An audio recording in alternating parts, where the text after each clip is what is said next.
চলো তোমাদের এই ভিডিওটির মাধ্যমে দেখিয়ে দিই আসলে সেদিন কি তৈরি হচ্ছিল। অনেক দিন ধরে ঠাকুরের একটা সুন্দর সিংহাসন কিনবো ভাবছিলাম, কিন্তু তা আর হয়ে ওঠেনি। তাই এইবার অনেক ঝোঁক নিয়ে দোকানে গিয়েছিলাম কিনতে, কিন্তু ঠিক মনের মতো হচ্ছিল না।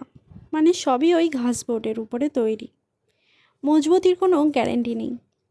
তাই কর্তামশাই নিজেই তৈরি করে ফেললো আমার পছন্দের ঠাকুরের সিংহাসন। এটি পেয়ে আমি ভীষণ খুশি, কারণ এই রকম জিনিস আমি দোকানেও পাইনি।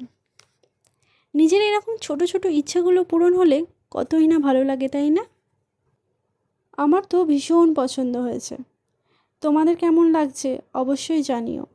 পরের ভিডিওতে এই সিংহাসনটি ফাইনাল লুক শেয়ার করব। ততক্ষণ বাই।